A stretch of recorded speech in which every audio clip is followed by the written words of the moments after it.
Okay, welcome. This is the February 2025 meeting of the City of Somerville Commission on Energy Use and Climate Change. Actually look up the date there. We have one attendee. That's good. Thank you, Alexis, for taking the minutes this month. Let's start with a round of introductions. My name is Larry Yu. I am chair of the commission. I've been on the commission, I don't know, 5, 6 years, and I live in Davis Square. Ramon, how about you? Ramon Bueno. I live in the Brick Bottom buildings in the Brick Bottom district and in Ward 2. Been a commissioner since, I don't know, at least 7 years. And I'm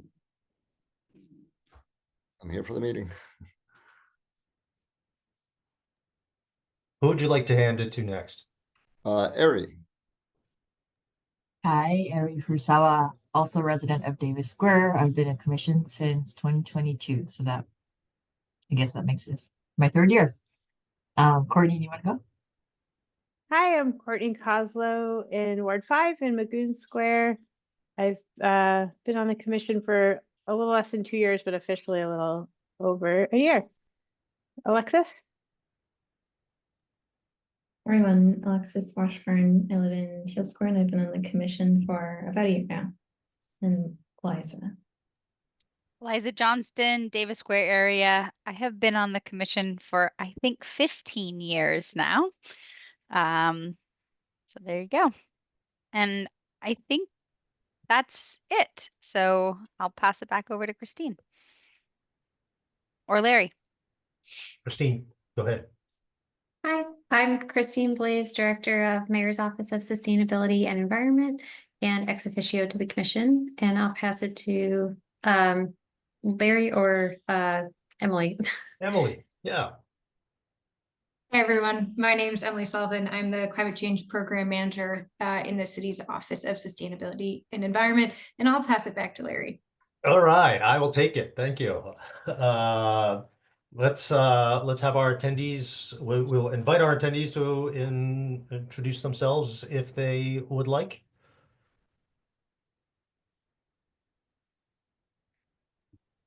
Go ahead, Lindsay. Oh, I'm Lindsay Luke. I live in Winter Hill. I'm representing Mothers Out Front. Thank you, Lindsay. Welcome. Thank you. We have a right-sized agenda, I hope, today. A couple things in particular to go over. So let's actually, I will take the agenda out of order to bring up the January meeting minutes for approval. While we have everyone here, because I know a few folks have to leave early. Has everyone had time to review the January 2025 meeting minutes? Or I should say, would anyone like a few minutes to review the January 2025 meeting minutes? Seeing no hands raised, I would entertain a motion to approve the January 2025 meeting minutes as submitted. I'll put in a motion, Eliza. Moved by Eliza. Do I have a second? Second from Mary. All in favor, physically raise your hand. Okay, that is 7. That is unanimous. I'm always very close to saying anonymous instead of unanimous. Thank you for that. So we will move into the policy discussion, I think, some of which we touched upon last month, but we'd love to follow up again. I guess first talking about the 3-year plan, which hasn't been approved in the past month. I'm not actually sure. To my knowledge, not yet. It should, we should get an answer in the next couple weeks here from the Department of Public Utilities. But yeah, I think we started talking about it a little bit last time. City of Somerville had commented on an earlier draft version of it, and it looks like this most recent draft has a lot of the things that we've been sort of asking for years, and you know, one of those things is more incentives for air source heat pumps and heat pumps more generally. And a lot of this actually stems from the fact that this is the first time the 3-year plan will not have incentives for gas. So those need to go somewhere. So a lot of those are going to air source heat pumps. They upped the number of air source heat pumps that they're hoping to install, and particularly in environmental justice communities, which is really exciting. There's programs for schools. There's I think, controversially, in my opinion, there is a they did wind up proposing the carbon capture program for businesses. So I'm hoping that the DPU, strikes that. I know that, if you're trying to make cuts, that seems like a really easy one to make. Because it does not improve energy efficiency or help with conserving emissions. I think I think it's going to be a good 3-year plan. But yeah, go ahead, Larry. No, I was coughing. Sorry about that. No, that's okay. I don't know if anybody else has anything to add or any takeaways if you've been looking around. I know it's like a 300-page plan, so it's kind of a lot. So that was a very, very extremely high level version of what's in there. But it seems like they're sort of, I guess I should say one other thing that we've also been asking for a long time is sort of like a vertical integration of different language services throughout their systems. And it looks like they're going to be doing that more. So any improvement we get there, I think, is going to be a win too. But if anybody else has anything else to add, feel free to jump in. Just quickly, can you just remind us the 3-year plan, the process to this point, and with the final approval, who it comes from? Sure. Yeah. Thank you. So the 3-year plan governs the Mass Save program, which is the state's the state's no cost home energy assessment, and helps residents and businesses from single family homes to multifamily homes to renters to commercial properties retrofit and not only become more energy efficient but reduce their emissions. And the 3-year plan would govern incentives and programs that are run by who are the program administrators, like the utilities, things like that. Clear results through 2025, 2026, and 2027.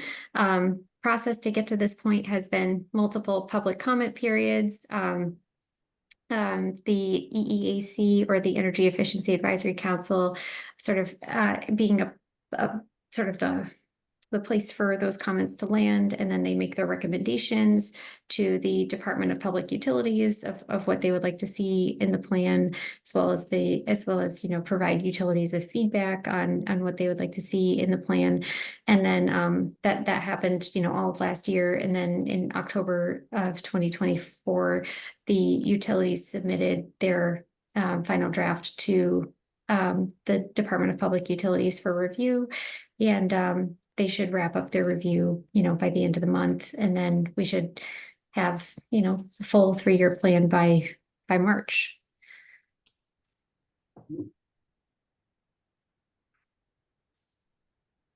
Thank you, Christine. I had one quick question, but we'll open it up in a moment to other folks. I'm curious. I know one of their priorities was expanding participation, particularly from renters, with a focus on designated equity communities. And do you have a sense for what it is they'll actually do to expand participation among renters? It was somewhat unclear. Yeah. I think we were asking for a little bit more clarity of what they'll actually do. And I think our sort of take on this was, it really lies with the landlords. So really try to focus efforts on engagement with landlords and providing incentives for them, and do whatever you can to minimize the cost, because any cost that's incurred, has a risk of being borne by the renters. So that was our feedback. And it sounds like what they're what they're proposing is to continue the no cost weatherization for landlords, and then they're also looking to expand the like barrier mitigation incentives, or sort of incentives that sort of help to break down the barriers to getting that weatherization and that sort of thing.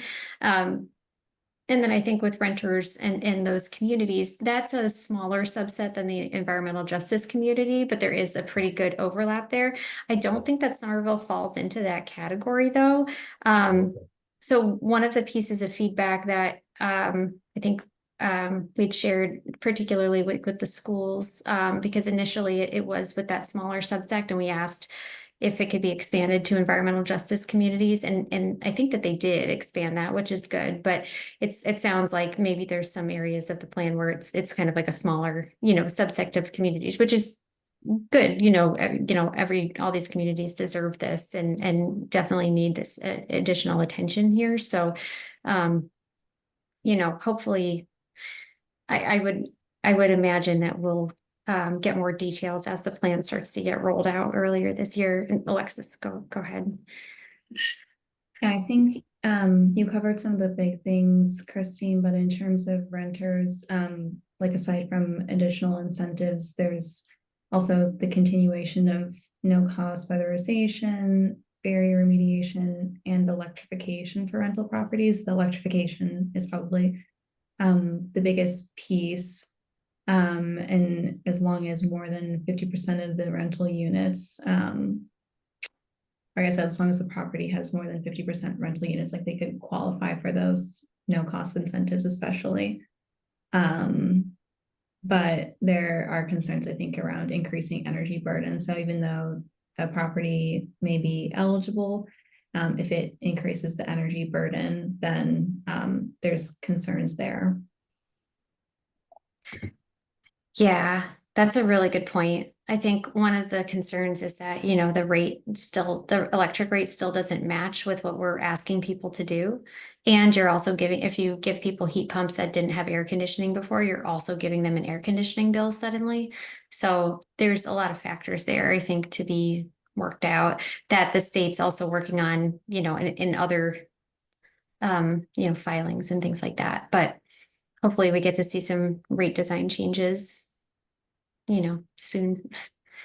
Yeah, I do also appreciate they're asking landlords to sign to basically commit to not raising rent for a period of, I don't know, a few years or something like that, if they receive the upgrades. So.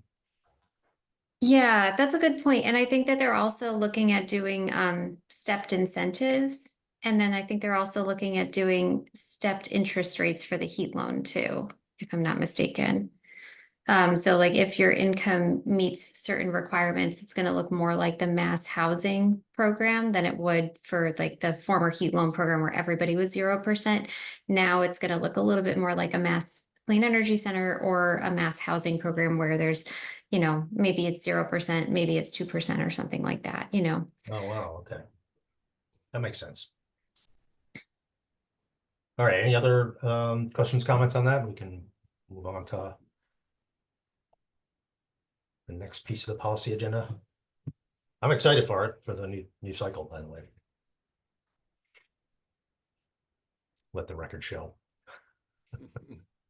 Thanks, Larry. Yeah. And I think for what it's worth, I mean, the next item is the an act promoting a clean energy grid, advancing equity and protecting ratepayers passed at the state level. This is that big omnibus bill that was passed last year, which is really exciting.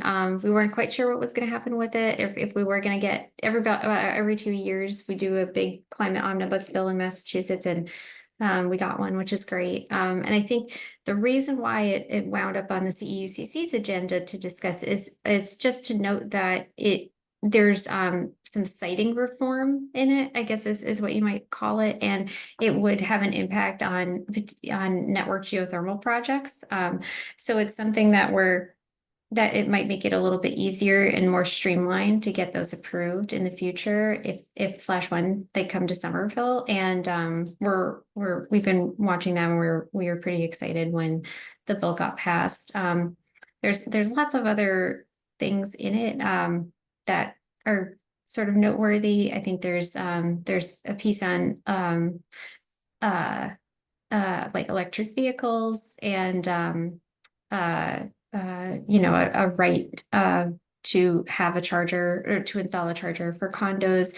And then I think notably one thing that's not in there is at one point there was the fossil fuel free demonstration program amendment that Senator Jalen had put forward that would increase the program size from 10 to 11 communities, which could, you know, have gotten Somerville in, but that was nixed at the end there. And then the other one that was absent was taking out or removing the ability to have those third-party suppliers, you know, those folks that would go door to door and, you know, get people to switch their electric supplier. So, and that was brought about because of the Attorney General's studies that found that, you know, if people would have just stayed with their basic service provider, they could have saved more than $500 million over the past couple of years. So, those are still allowed in the state. So, those were sort of some of the headlines. There's a lot more there, but I think the reason why it wound up on the agenda here was just to note that this is a good thing for network geothermal, and you know, we've been watching it and are excited to see where the siting piece goes. If there's a sort of a small summary of that legislation passed, it would be good to have, not the 200-300 page one. You know, if there's like a handful of pages only, summary, high level, it would be good to get it. Yeah, I'm sure I could find it. I bet, you know, WBUR always this good, you know, okay. summaries too. I'm sure that they had one at the time. I'll try to find something and send it out. Okay. Any questions, comments? Lindsay, also feel free to just chime in if I think you're still promoted, so. Oh, So I'm Yeah. fine, thanks. Okay.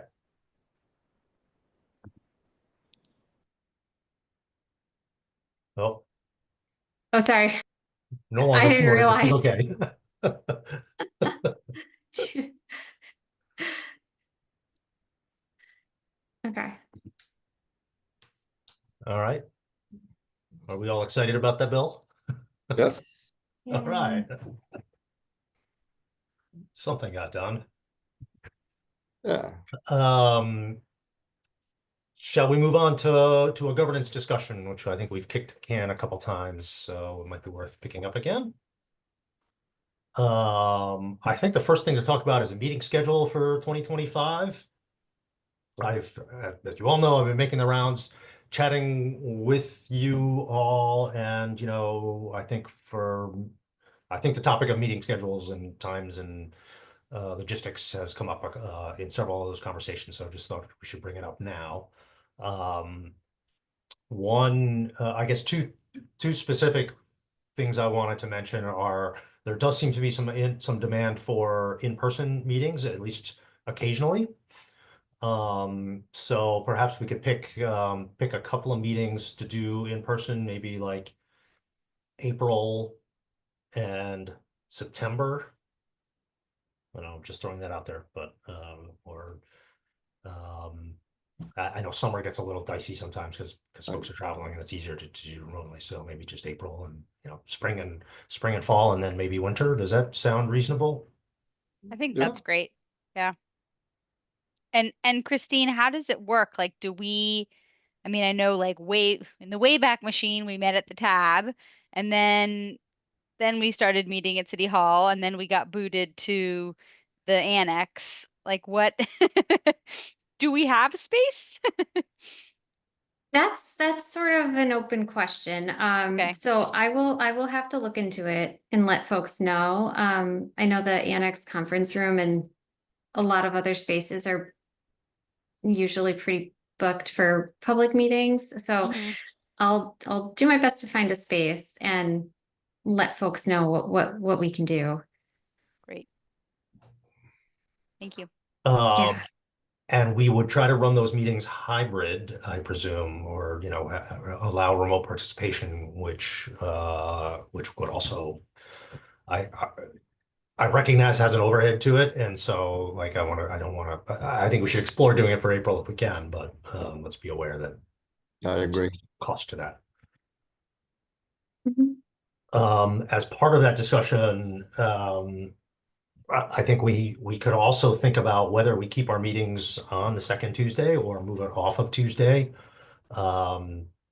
Again, acknowledging like Thursday is the late day for city staff, and so like, should we consider switching our meetings to Thursdays in order to accommodate that, particularly for in person, or does it not matter to any of you folks? Actually, I'll specifically, just say Emily and I can Christine never first. meet on Thursdays because Ah. Gretchen teaches on Thursday nights. So Okay. for me personally, that would be very hard. Okay. But I mean, if we do a May meeting, the semester's over by then, so we could do that instead.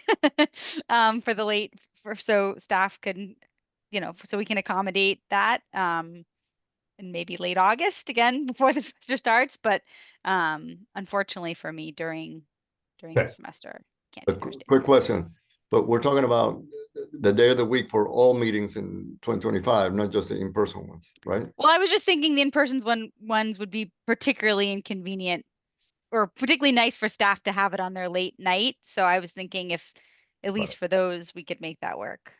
I don't know, but in general, Thursdays aren't great for me then. Yeah, maybe Larry, maybe we can check in offline and figure something out if you want to change the date, or the day of the week. But yeah, I don't know. How do people feel on the commission? Because I know we talked about this a couple months ago. Do people generally want to keep the Tuesday date or? I'm fine. Okay. Yeah, it this works for me. Yep. Open whatever. If it negatively impacts OSE staff, because you have 2 late evenings, then we can be more flexible. But I think generally speaking, because it has historically been on Tuesdays, it's kind of like a already reserved time. Yep. Nice, thank you. So what we're saying is it's up to you, Christine. So Okay, no, that's really nice of you. And for what it's worth, we have I mean, you know, spoiler alert for later in the agenda, but we are doing interviews for the environmental policy manager too. So, you know, maybe it's something that, you know, we talk through once, you know, once we get somebody on board and see. And then we also have that new ordinance going through too. So, you know, it's an exciting time. Maybe a time for change is coming up, but you know, I can't really say right now that I think Tuesday's been okay, but maybe I'll check in with Emily and we can see. sounds good. Thanks. Okay, we'll follow up on that. But let's tentatively assume that that March will be second Tuesday in March, and will be virtual, and that April will be the second week of April and will be in person if we can work out logistics, and we'll figure out what day of the week that is. It's, in the next week or two, we'll figure that out. Good. Commission subcommittees.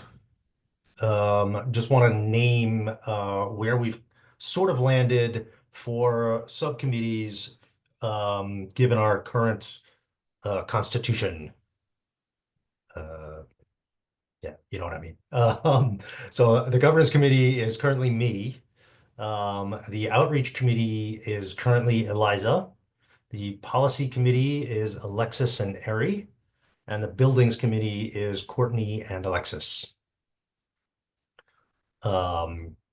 If you're comfortable with those assignments, that's great. If you want to be added to one or be removed from one, speak now or And then later. with that, it's kind of up to the committee members to schedule something and decide what to work it Yeah, out? good question. I think in our current as we are currently constituted, that's probably what we'll hold to. If and when we are able to expand and have larger subcommittees, we might consider having chairs of those subcommittees and have them essentially be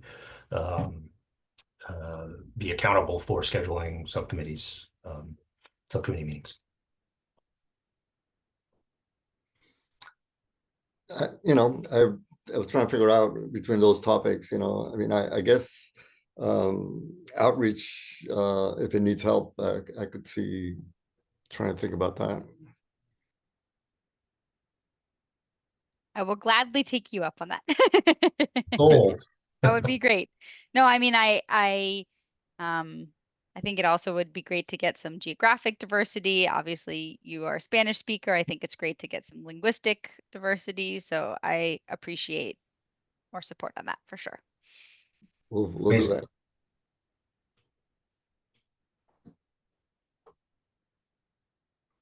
All right, thank you. And then the commission ordinance amendments, or revision. Yeah. Yeah. So, I guess breaking news on this one, we submitted it, for review to the city council, this morning. So, that's pretty exciting. I'm gonna see if it is posted on Legistar, and if it is, I can share it in the chat. And link to it, but it'll be a memo that sort of helps summarizes a little, some of the big changes in the ordinance and why we're proposing them, and then it'll be the redlined version of the ordinance itself. And it is pretty shocking when you see it. It is like almost every word is red. So I just want to fair warn people before you see it that you're not like, whoa, we are making some pretty big changes, but for what it's worth, I think it's, the only time it's been updated in, nearly quarter of a century since it was created. So, I think it's good to modernize it. And I, thank you all for all of your feedback. It's all there. I think all the feedback is represented really nicely there, and the feedback that wasn't included there, I think we all kind of came to the conclusion that it would be better for it to be in the bylaws. So there will be another opportunity for the Climate Action Commission to talk through anything that's not there. So yeah, thank you all, and I'll make sure to put the link in the chat. So what's the timeline for the city council to consider it, take it up and do something? Yeah, so it would take, they would take it up on either this meeting or the following meeting. So either the 13th or the 27th, and then it would go to legislative matters, and then for discussion. And then if there's a favorable report out, or when there's a favorable report out, it'll go back to the full council, and then they would either, move it forward or deny it. But I'm hopeful for, that they would approve it, and then it would go into effect. And I think importantly, one of the things that we added into the ordinance since the commission last discussed it as a group was a line that says that the Commission on Energy Use, because essentially what the ordinance does is it takes the ordinance that created the Commission on Energy Use and Climate Change, and it changes its name to, the Climate Action Commission, and it essentially, with how many edits there are to it, creates a whole new body. So we added in a section on the bottom that says, the Commission on Energy Use and Climate Change will exist until the Climate Action Commission has quorum, and they'll retain all the rights and responsibilities that are in the ordinance. So for what it's worth, the commission, we can still meet even after this ordinance gets passed, and we're staffing up for the the new commission. It also says that members of this commission can, of course, apply to be on that commission too. So, and I talked about it with the intergovernmental affairs team, and it would, kind of, I think, put us on more of a fast track to get that commission staffed up sooner. Alexis, go ahead. I was going to ask, so since we have to add additional commissioners and we're changing our name, and with the work that's happening at the city with reappointments, like how does that interact, or does that actually not really affect us? Yeah, it wouldn't really. I asked the same question. So thank you for bringing it up. It would just fast track us because it's sort of doing the same thing. It's just, we're just doubling our size essentially. And it sort of gives us a little bit of a priority on the list to get it done faster.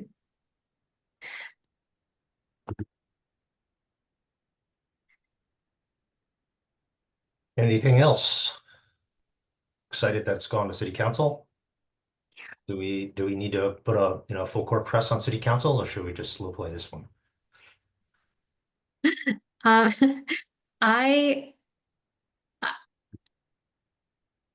not sure. I think it's probably okay. But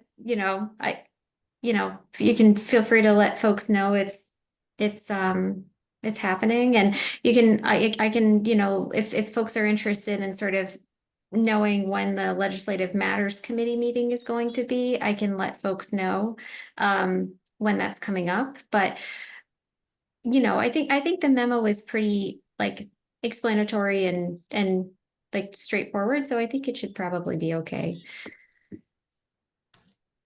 Yeah, okay. And do let us know if it would be helpful for one, two, or all of us to attend either a Legislative Matters meeting or full city council. Sure. Including to testify if needed, but a minor cosmetic question. So instead of CEUCC, which is a long acronym, Yep. so this will become acronym CAC? Yes. And there are no other city organizations or committees or whatever that have the same, I assume, right? So it's not gonna Oh, I wouldn't assume that. The city has like a bajillion boards and commissions. but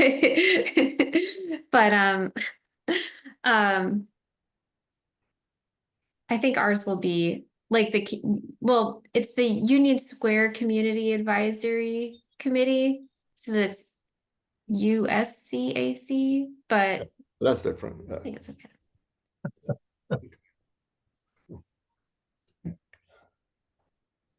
yeah, fun question, Ramon. I like it. I like it. No, it's good. When we were naming the Climate Coalition of Somerville, we were at first going to call ourselves the Somerville Climate Coalition, but then we realized that would be SCC, and we didn't want to cause confusion. So, exactly, exactly. True story. Right. Anything else on the ordinance? Okay, and the ever popular update to the AI note-taking question. Oh, and I do have to amend what I said.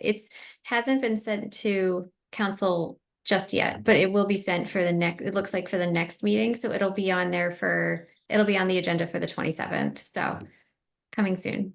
Got it. Do you typically present it, or is it just like an item and then they just refer it to a committee and okay? Yeah.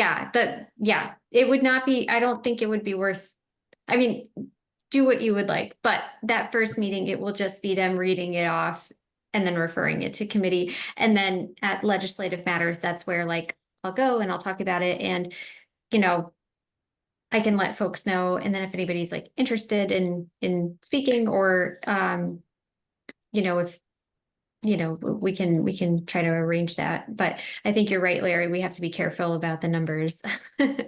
Yeah. Yeah, but this is, for what it's worth, I can jump into the AI question.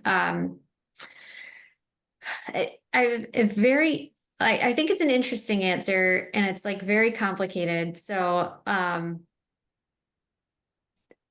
I'll try to, I have some notes here. I'll try to just, I'll read from them. So the state's attorney general requires that artificial intelligence developers, suppliers, and users comply with existing state consumer protection, anti-discrimination, and data privacy laws.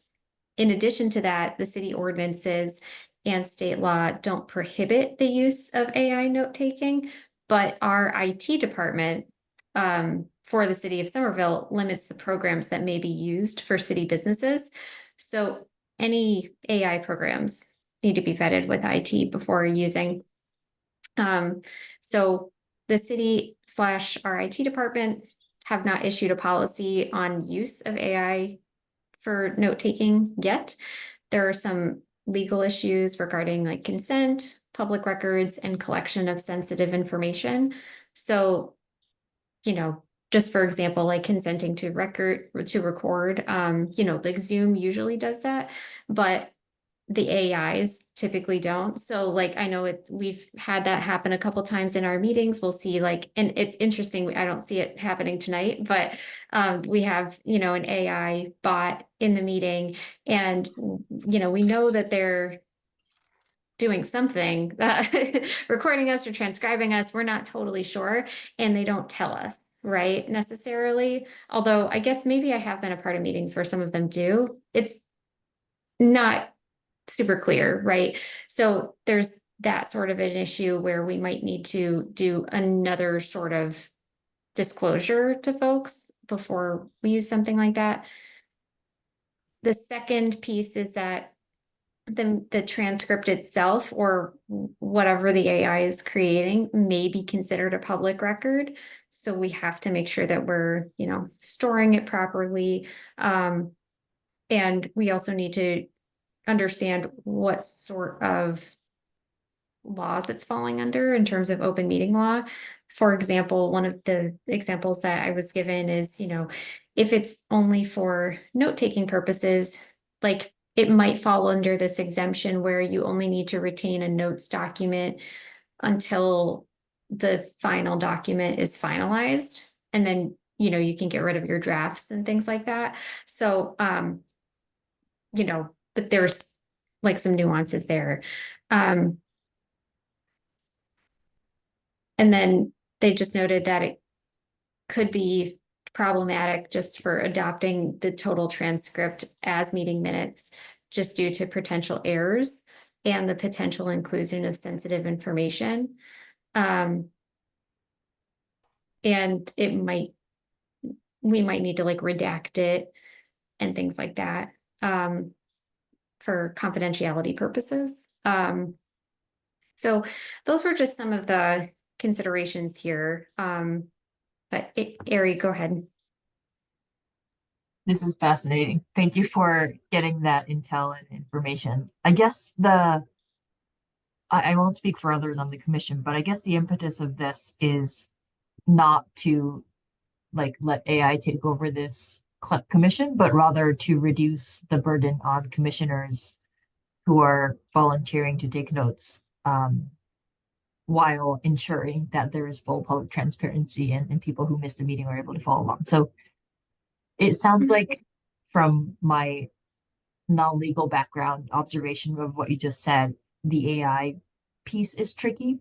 And is there a way to still achieve this original goal of reducing the time it takes to capture meeting notes and publishing it on the city's website? Like, do we need a notes doc? Is it okay to then instead upload a recording? Like, is that another way to approach this?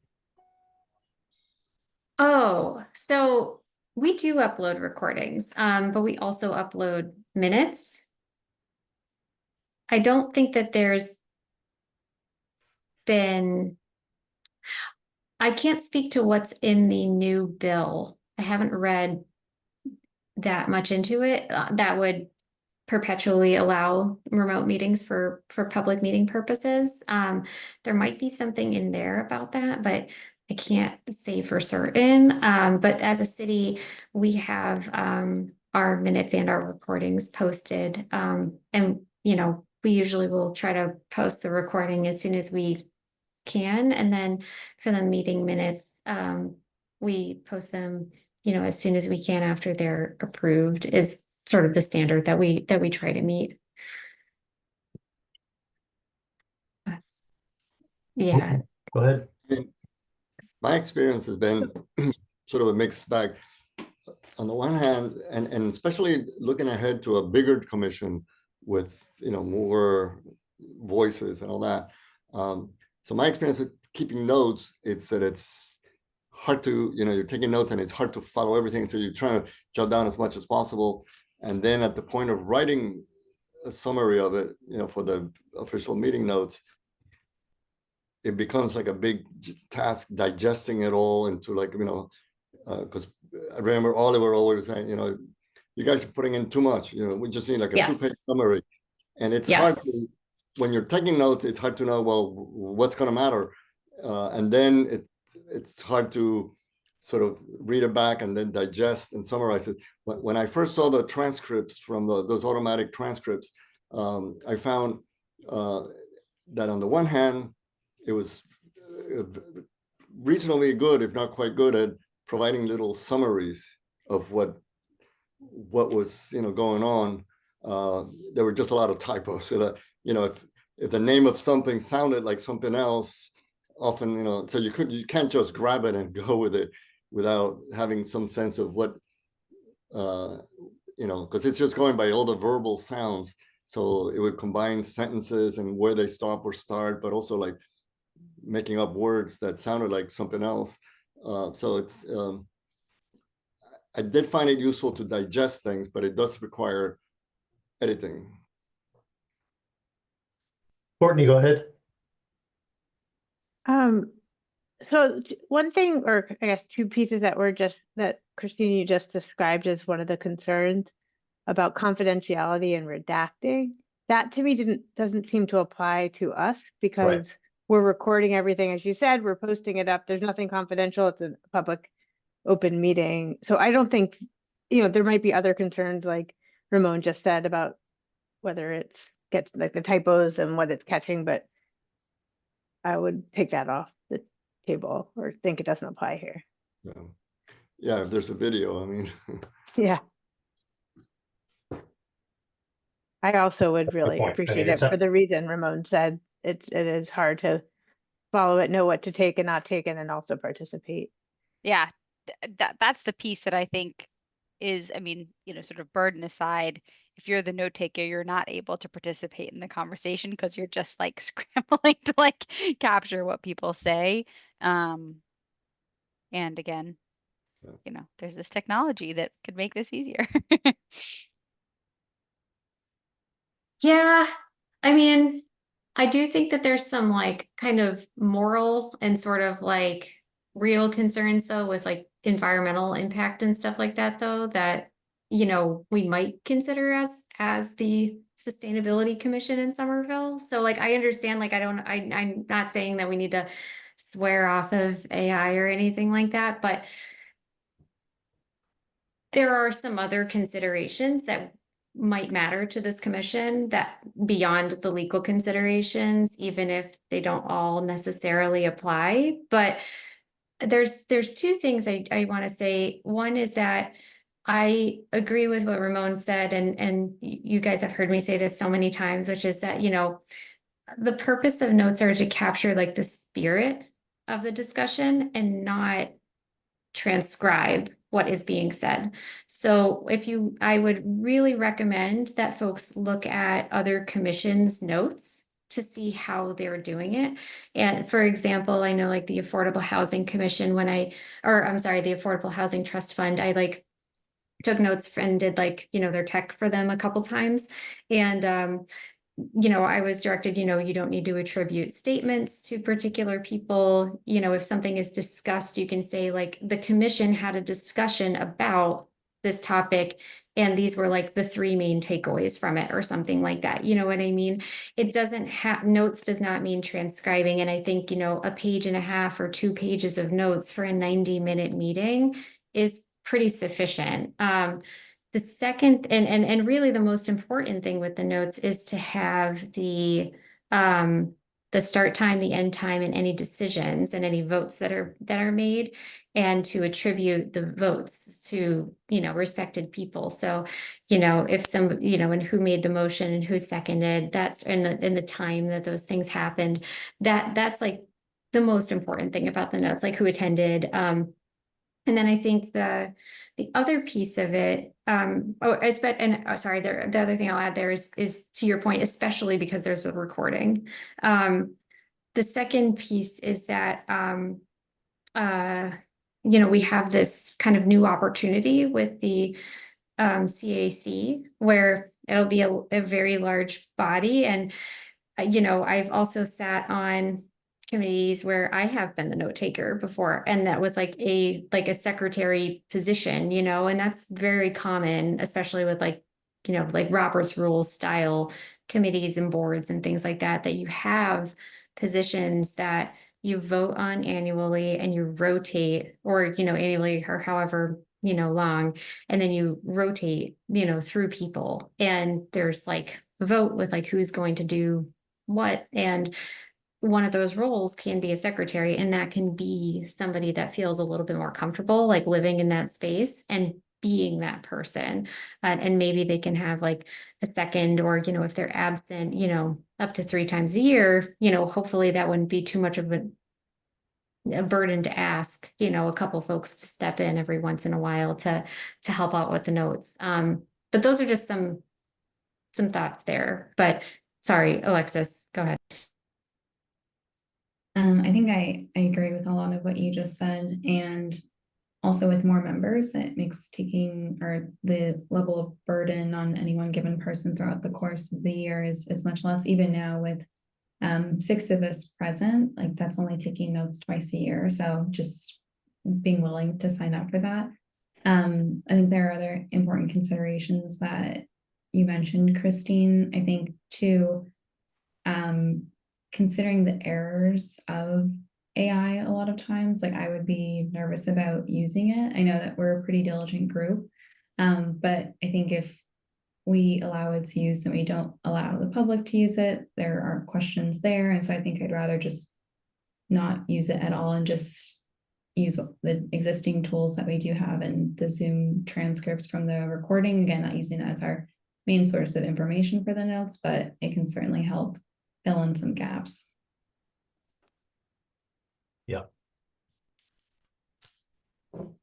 Thanks, Alexis. And that just, I serve as clerk on a board, so I take the minutes at every board meeting.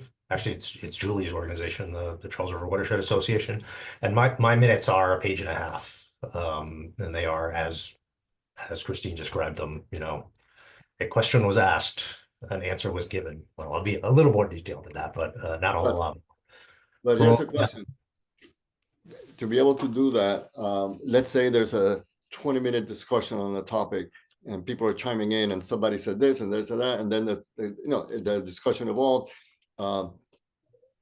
As you're taking notes, it's hard to know, you don't have that, when you're taking notes, you don't have the luxury at the end of the discussion to say, okay, these are the relevant points, and maybe it's worth mentioning somebody said this or that, but there might have been 20 interventions. So along the way, it's hard to make the judgment of like, well, I need to scribble something down because I won't know till later on what this all led to. So that's where the challenge, I think, for me comes. Yeah, I hear you. It does to see how it summarizes things or how it remembers things, as long as one is grabbing and editing, as opposed to just moving forward. Yeah. Is the issue for me. Alexis? I also wanted to add that having meeting minutes is really helpful in terms of public access and transparency. Although the recording is posted, it's a very long recording. And so to be able to skip ahead to a particular discussion, if you want to watch it in great detail, Because that's also something that you lose that nuance when something is transcribed, like the actual sort of heart and intent behind a discussion, like people can interpret it differently, and that's always a concern with anything, but having both, I think, is really useful depending on what people need in that moment. Yeah. Fair point. Harry, wow, I did not expect this, Sorry. this to be a deep Not to discussion. make This this is the amazing. most animated topic of the evening. I agree with that, Alexis. I guess the one thing that is still unresolved is if you have a human on the commission who is in charge of taking notes, you're still down one commissioner who now has to focus on note taking.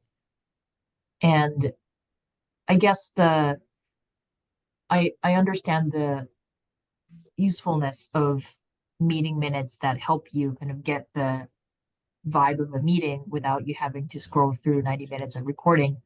Do we have a sense of whether people are currently using the meeting minutes in any way? Like, is it possible to understand, like, are these being downloaded from the city's website? Like, is there a way that we can tell whether people actually use this for Somerville? Yes, and I think well, yes, there is a way to like look on like clicks and unique views and things like that over like a certain period of time. So we can definitely look into that. The other thing though is that it's required by, like open meeting law. So it's sort of like it would be good to know, but at the same time, we have to do it anyways. Yeah, we do need to have minutes. We can't skip that. Christine, just to your AI point, I think AI Companion is on for this meeting. So even though we're not using AI, so just I did mention this to them. I did mention this to IT. I said, "Are you aware that this is already embedded in the software?" So they were, but sorry, Ari, were you about to jump back in? I'm sorry. Okay. It did sound, Christine, like there are enough barriers, one of which being IT has not approved any particular platform yet that we, like, even if all of us said like, no, we have to use AI to at least provide us raw material for me to turn into minutes later, that we still wouldn't be able to do it. Is that kind of what I heard from you? I wouldn't say it's a no, but I think like I guess what I'll throw out there is like if anybody has a particular software that you'd like me to ask about, like I can ask IT to vet it and see if it's something that they'd be willing to greenlight. But I think that there's like, yeah, it's a tricky thing, right? Like we're the Sustainability Commission, AI uses like a ton of energy. And there's also some like real sustainable questions about like jobs, how the information is used, and what that means for us as like a society that, not to take it there immediately when we're just talking about taking notes, but that is sort of what all of this does. It like feeds this larger vision of the future. And for me, at least, it raises like enough questions that I'm sort of like, well, do we need to like talk about what it means if like the Climate Action Commission uses AI, and what kind of precedent that sets, or what that sort of says. Like, does that match with the values that we're trying to put forward? And it could be that, maybe there's another commission in the city that's doing this already. For what it's worth, I haven't heard of one. I have asked if there's any other ones. I don't know if there is one. That doesn't mean that next week there won't be. This is like a pretty rapidly developing situation. So, I think that's all to say. The answer was not no from IT or law or clerk's office or anybody. The answer was, bring us the software, let us know what you're interested in, let us know what you want to do, and we'll try to vet it and see, you know, what we could give you. But so for what it's worth, if anybody has anything that you want me to, you know, share with them, I'm, you know, happy to do it. Okay, great. So I was not expecting the Skynet argument, so thank you for that. I appreciate that. And I'm with you there. So I guess just as an exploratory step, would it make sense to propose, Otter.ai to, which seems to be the tool that a lot of people use for Zoom recordings, propose that to IT to see what they say under the use case of essentially drafting initial notes that would then be crafted into minutes, or something like that. So crafted by a person who attended the meeting and listened to the recording, into minutes, just to forestall some of the watchouts that you cautioned against, as well as start the process rolling.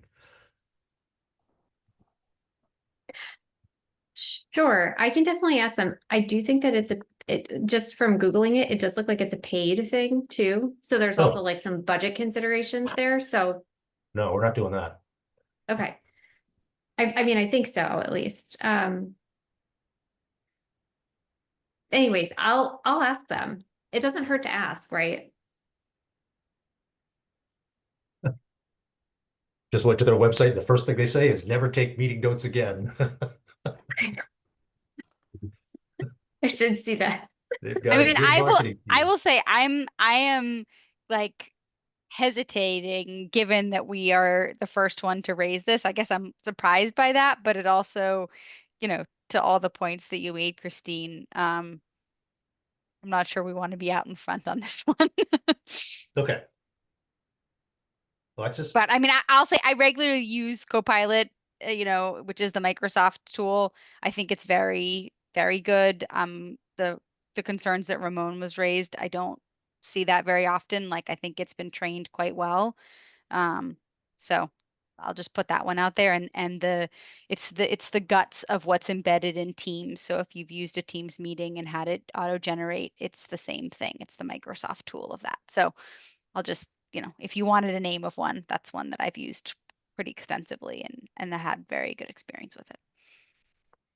I was Alexa? going to add that it's also possible that other commissions are less rule following, like follow the rules less than we do, and we're asking before using it, and others are using it without asking. So that might be something. I think I have a lot of concerns around privacy and how it's used, and so I'm much less interested in using it. Like, I would rather volunteer to be the secretary than to use a tool like that.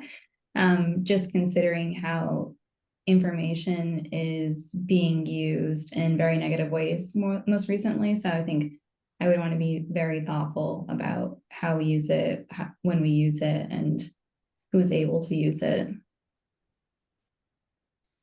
Yeah, and I appreciate you raising that, Alexis, because I also think, like, as a general disclaimer, if there is anyone who's uncomfortable using it, I think that also, is a good criteria to consider, because it is a new technology and I certainly don't want to be in a position where people aren't comfortable. So fine Yeah, with it. and not to get off track, but there's also now new AI features and some cell phone softwares too, where they're just like reading your text and like providing summaries of it. So it's very unregulated in my opinion. So I'm very cautious about using it, even if I have used it personally and didn't work, but in this context would rather get more information.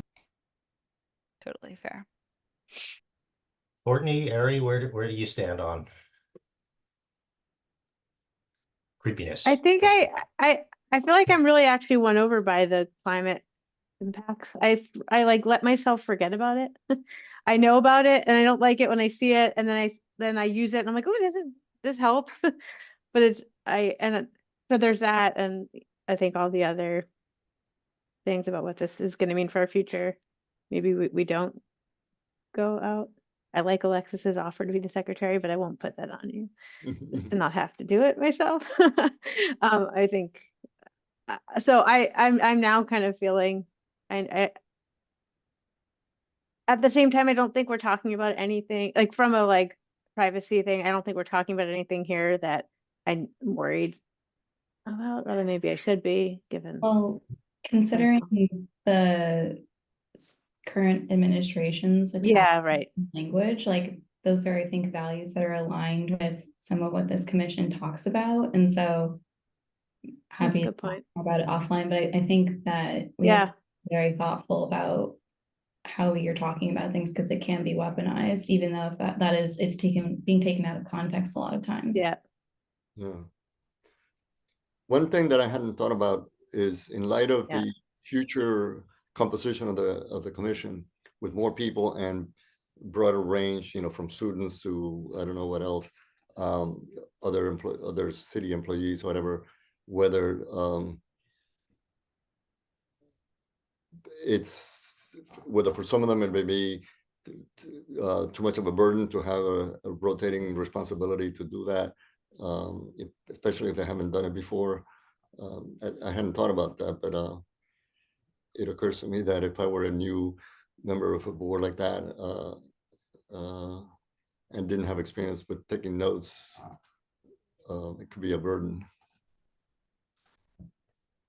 Yeah, and I think it's okay to say too, like, hey, like if there's if there's somebody that is on the commission that is like, this is kind of a, like not quite like a deal breaker, but it's something that like I really don't want to do, but I would love to be on the commission. Like, I think we, kind of have to respect that. And, Alexis, it's funny, like I had to laugh when Courtney said the piece about wanting to take you up on the secretary piece, because it's only been like 21 years and we've never had anybody, or 24 years, and we've never had anybody offer to do it. So it's, I think we're all like, ooh. There are some committees, commissions that have a secretary but the secretary is also the secretary is responsible for the minutes, but can empower anyone, empower other people to actually take the notes and create the minutes. So, there's a point of accountability, but there also rotate responsibility to some degree. I don't know if it's like evenly split or just a set of de facto assistant clerks. But Ari, I was going to invite you in. I don't know if you have anything further to add here. I'm okay. No. No, I mean, I agree with the thoughtfulness and caution against jumping into this too quickly for all the reasons raised. And I'm sure there's a creative way to get around how do we help people focus on participation and not on kind of catching and grabbing, and how do we use tools effectively that are already existing. So ongoing conversation. Okay. I'm feeling the temperature running against using AI, and sorry, Ramon. So let's continue to table that. No, let's just drop it for now and perhaps pick it up again if we hear of other commissions making productive use of it. Okay, and I can, for what it's worth, I can always follow up from time to time too and see where things are at with it. Okay. Thank you all. Last thing I wanted to add on this kind of governance piece is I've been chatting with all of you. I also have another conversation tomorrow with someone on the Cambridge Climate Committee. Cambridge Climate, whatever it's called, I mean, something like that. And just to get a sense for how they're approaching things as well. After that, I'll try to synthesize things, circulate things, and I want to sit down with OSC, with Christine and chat about it, because it's exciting. A lot of positivity and lots of good ideas, and some points of agreements that I think we can lead into. That's just a teaser. Thank you. That's great. I'm glad I did that, and I'm sorry I didn't do it a year earlier. I see we've been joined by another attendee, and also just want to open up at any time for participants to just raise their hand if they would like to chime in. I understand weren't that interested in the AI discussion, but we were really into it. So thanks for bearing with us. Staffing updates. That's worth moving through. Sure. So I think there was a question last time of whether or not we would be advertising for the open position on the commission before we do the new appointment, reappointment policy, I guess movement, or if we since we were updating the ordinance. And I think with timing, I think that we'll probably just roll this right into the, I assume hopefully it gets passed, but if the new ordinance gets passed, then we would just roll this right into the new CAC and post the, position when we post all of the other new positions for the commission. In an effort to kind of streamline things. Otherwise, we might be putting somebody on the commission and then having them reapply for a new commission, which would be kind of messy. And then for the city, spoiler alert earlier, we're, in the hiring process for the environmental policy manager and the energy manager, and priorities on the policy manager for the time being. And starting interviews soon. So, we'll let folks know, when we have some new folks on board. Amazing. The energy manager position is still posted as well. Is that right? Yeah, that one's posted. We're doing we're doing interviews for the policy manager first, and then we're going to take up the energy manager one. Got it. Any questions on the staffing updates? Comments? By the way, I guess I'm comfortable holding off on posting the commission position, although it does, to me, it also puts a premium on let's get that moving and try to push that through city council as quickly as we can. Right. That's not that I have any leverage, but Alexis. Are the postings for the new, or not new, but open and newly added commission seats ready so that after approval, they can be posted pretty immediately? Approval of the new ordinance. So we have everything. I guess the answer is we have everything ready and translated for a commission posting for the CEUCC. But the question is going to be, how does that change? How does that description change with the CAC? Do we want it to change at all? And that might be something that we discuss, as a commission, or as, with the chair and, OSC staff, or the mayor's office, to figure out, how that language needs to evolve to, if it does at all. It was just updated a couple of years ago, but it's been long enough that, and it's a newer, the commission has a different of enough charge that we might want to update some of the language a little bit.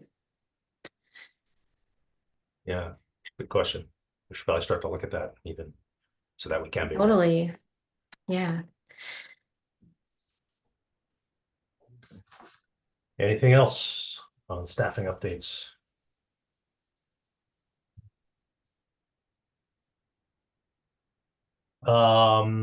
So buildings discussion. Yeah, so we shared the last time, coincidentally enough, the CEUCC requested an updated memo to the SEU memo that was shared last year. And I think probably about a week later, the school committee asked the same question. So now here we are. We have an updated memo, coincidentally enough. So that is linked in our agenda. And I can also link to it here too, with the direct link in the chat for everybody. I think this is a really long link. I hope that this works. I don't know if it will. But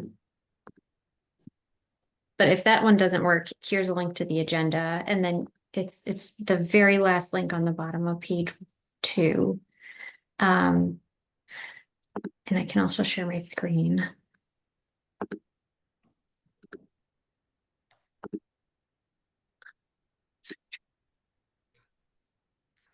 So I may need Sorry. to leave in a couple of minutes, so I'll try not to disrupt the discussion that you're about to get into. But I'll take a look at the beginning, and then I'm gonna say goodbye and fade out. Sure. No, thank you, Ramon. Appreciate it. Please interrupt all you want. So I think you'll see in the memo, the way that it's structured is that we have, what was submitted in June of 2024 to the school committee in black, and then in red, we have all of the new text that's been added in January 2025. So this section here specifically talks about a $700,000 improving ventilation and air quality grant from the state and how those funds were spent. And it goes through all of the different things that were installed as a result. And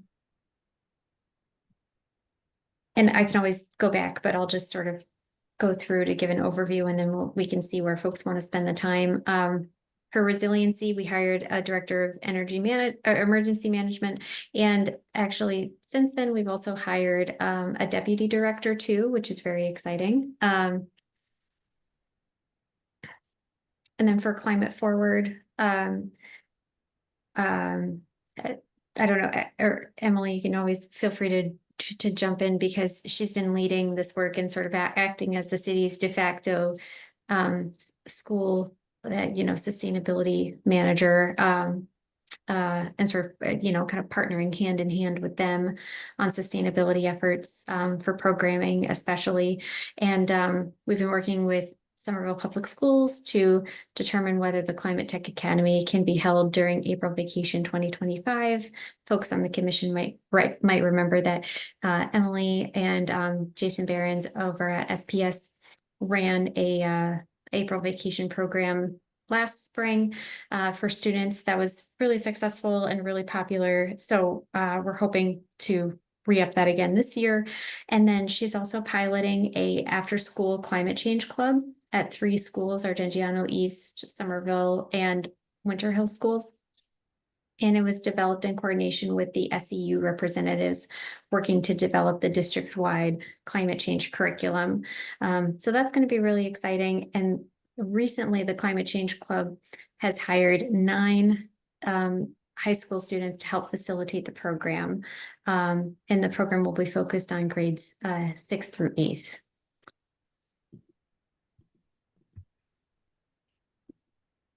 And then excitingly, we'll host Sustainable Week again this year. It's going to be May 3rd through 9th to accommodate April break.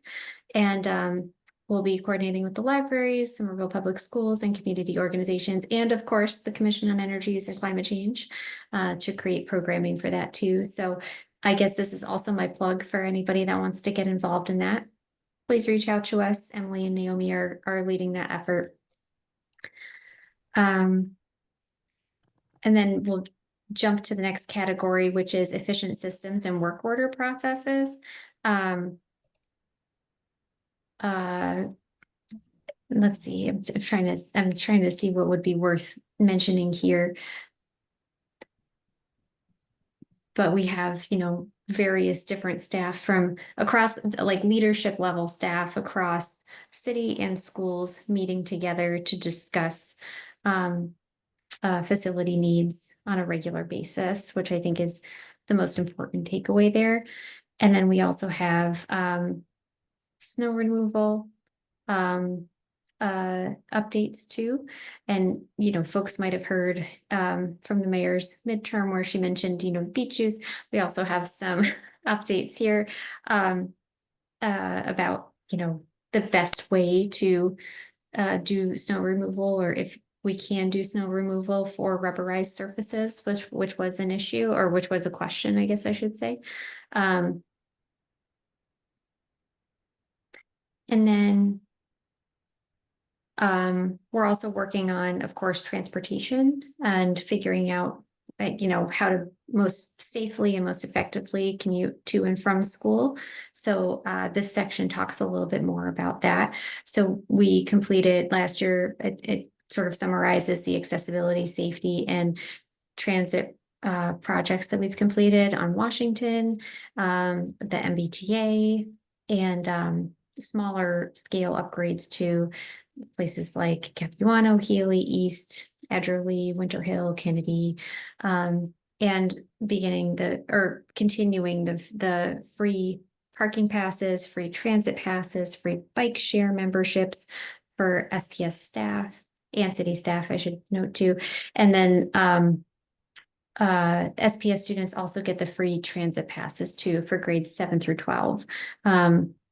So there's I guess sort of the high level summary of what's been done over the past 6 months. But I'm happy to talk more about any one of these categories. Just wanted to give kind of the brief overview before we dove into it and kind of decided where to spend our time.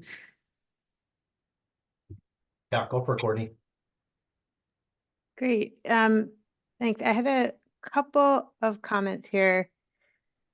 First, going to the bottom, I mentioned this last time, and I know this isn't your memo necessarily. You're sending something that was put together by a group, but the partnership to become carbon neutral is a list of one-off projects that needed to be done or were chosen to be done, but not really a plan to be carbon neutral. So that feels like we're missing like that actual push on a comprehensive phasing over time for to be carbon neutral.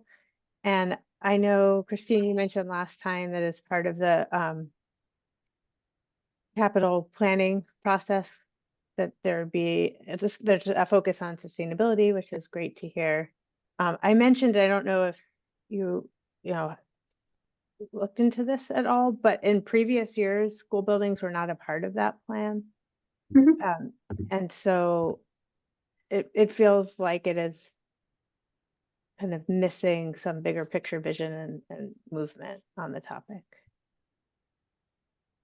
Yeah, I can say that the schools, I mean, they're a very significant portion of the city's budget annually, and they have been involved in the capital planning process. Any conversation that I've been in so far this year. So for what it's worth, I think Mayor Ballantyne is really making a concerted effort to bring in departments that are really important to have as voices in sort of the holistic planning of the CIP, like sustainability, like schools, that may not have been present in the past. And she is making a very concerted effort to make sure that all of those voices are at the table from the outset, to make sure that, to your point, we're being strategic and we don't have to double back. So that's the goal. That's the vision there. So yeah, and unfortunately I don't have any update for CIP at this moment, but I can definitely let folks know when I do have one. Yeah, I mean, it feels like this type of communication, I know it's targeted at the school committee, and I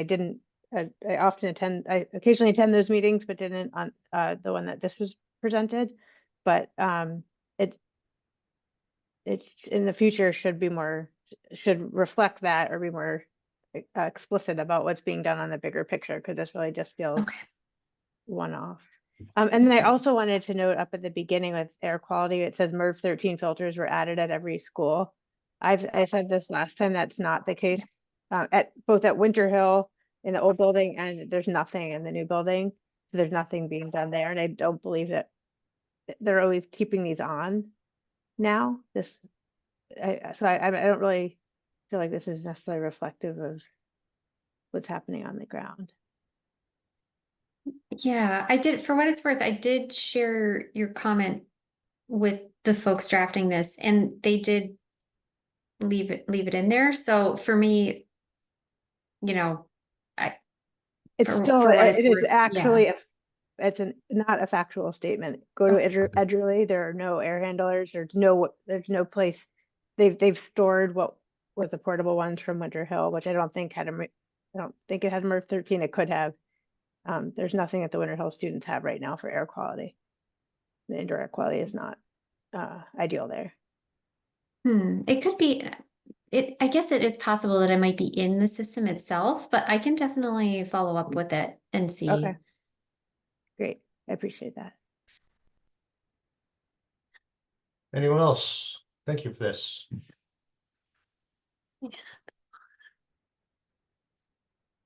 Any other building matters we should be talking about? I'm opening the door wide open.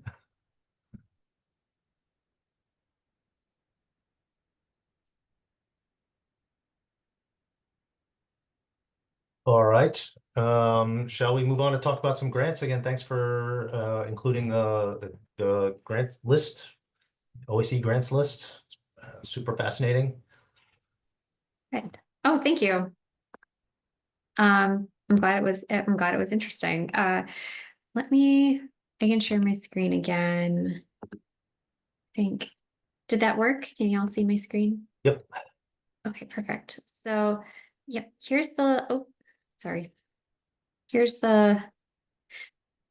the grants that we've, or it's not, I think this is, oh yeah, Emily, is this current as of January 2025, or is this from, what was it, October last year? So this is current as of January 2025. Okay, thank you. Yeah, so we've been busy applying for grants, and we've been awarded many grants. I think it's around 1.4 million at this point, which is great. And a lot of them are expiring in the next 4 months or so. So we're excited about, wrapping up those projects. And then some of the other ones even extend out, 3 years from now. So we'll be sure to stay busy for a while. But we have a couple that are from federal, but I would say that the vast majority of them are from the state, specifically the ones awarded, all except for one that is paid, are from or have like a monetary value, I guess I should say, are from the federal government. The 3 other ones that are listed from there were $0, grants like technical assistance or things like that. And, like for our purposes, we do try to get numbers to see like what the value of those would be, if they did have a dollar value, but just for our purposes. But outstanding right now, we are waiting to hear back from lots of federal grants. And then yeah, and we'll see where it goes. And then we're also exploring several federal grants that have been awarded to like nonprofit organizations that are like tasked with dividing out that money now. And then we're also exploring, of course, sort of the usual grants to like your municipal vulnerability preparedness grants and things like that. But as Courtney said, I think one of the things that we really need to focus on and want to focus on in OSC this year is around strategy and figuring out, we have this new climate forward plan. We want to do these task forces. We are doubling the size of the commission. How can we sort of use the tools and that we have in the climate forward plan, and then harness the enthusiasm that people have and the those, skills and experiences and knowledge, and resources to help, us reach our goals in a more like strategic way, because there's so much to do and we do need to be really strategic about it. So, we're going to keep it's sort of weighing that kind of opportunistic history of OSC with a more strategic vision on how we reach our long-term goals. So we are kind of, talking about what does that balancing act look like as all of these grants start to wind down, and how do we harness that? But I think, I'm happy to talk through any of these or all of these if folks, kind of want a rundown of any of them. There's some that are related to buildings, some that are related to our energy advisor who you all met last month. Some of them are related to geothermal, electric vehicles. They kind of resiliency, they kind of all run the gamut here. So happy to talk through any of these too.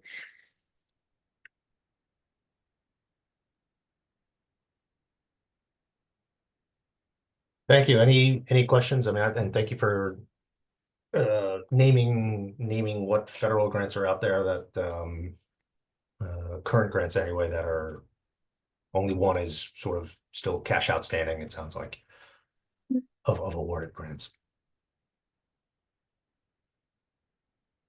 This is super fascinating to see. So thank you for putting this together. Are there any, I know we're close to time, but are there any upcoming grants that you're planning to apply to that this commission can support you on in any way? Just building on Alexis, I think you asked this question last month and just wanted to follow up. Yeah, actually, thank you for mentioning that. There is one that we are looking at. And actually, I'm glad that you asked that, because maybe it could be worth taking a vote on or something, or whether or not the commission's interested in supporting it. We are looking at a federal grant, or it's one of those pass-through ones where like it's been awarded already, and then we would be like kind of a sub-awardee. But we are interested in partnering with a couple folks to decide how we would want to finance a network geothermal or several, potentially up to hundreds of network geothermal loops in Somerville, and sort of being connected with those financiers and those resources, so that when we do have a project, we have sort of a slate of folks that we could call and say, hey, we have this new thing. Would you guys be interested in, investing? And then, the other half of that would be figuring out, does Somerville want to own this system? Do we not want to own this system? That's sort of the first phase of the grant opportunity. And that's sort of what this first application process is. And then the second phase of the application or another application would come if we're awarded that. It would open us up to be able to apply for another round of funding, where we would kind of get to design a system. And then the next round would be to go out to see if we can get people to invest in it. So that's sort of the long-term scale, but it's through the I'm gonna forget the acronym. Do you remember it, Emily? It's ICLEI, Municipal Investment Fund. Yeah, it's through the Coalition for Green Capital in partnership Thank with you. ICLEI. Do you want me to link it, Christine, or? Sure. Yeah. So that's what we're sort of eyeing up next. Amazing. Yeah, and I think, they're not necessarily looking for letters of support, but I think it couldn't hurt if anybody's interested in helping to work on one. In the past, what I've done is I've like drafted one, and then I'll send it to whoever is appointed to take a look at it for review, and then if they give the thumbs up, then as long as like the commission votes that's okay to do, then we sign it as the commission and then send it along. But What is totally the- up to you guys. What is the timeline for your submission? It is. Let me double check. I believe it's March 6th or 5th that they extended it to. It was February 6th, which is why it wasn't on my radar initially to ask you guys, because it was going to come up too quickly. March 5th, that's when the application's due. Okay. Would anyone like to be the point person for, I know a vote would be required, but would anyone like to be a point person to co-sign a letter, to sign a letter on behalf of the commission? Happy to. Okay, Oh, thank you, Barry. thank you. First of all, does any discussion on the opportunity? Questions, comments, encouragement? Do we have, I guess, do we have members of the public too? Any, before we take a vote? Yeah. Any comments, questions? Love to hear from you.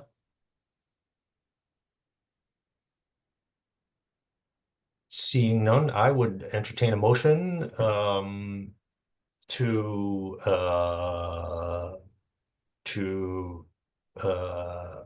appoint Ari to sign a letter in support of the city's application for this opportunity. I'll just call it.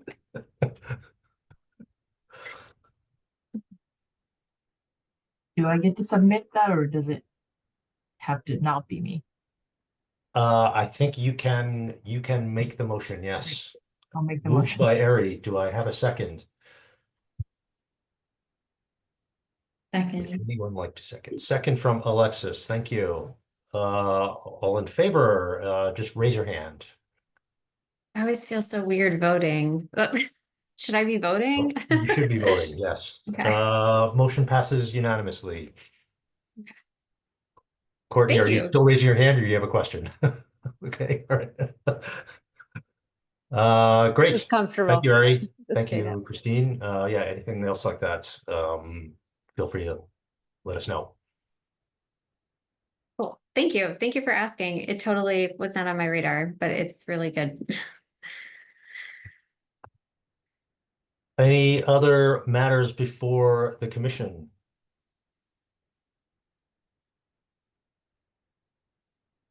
Lindsay, Ben, thanks for sticking with us. I don't see anything else, so our next meeting is second Tuesday in March, which is the 11th at 7 p.m. and it will be on Zoom. Thank you all. See you then. Bye, everybody. Good night.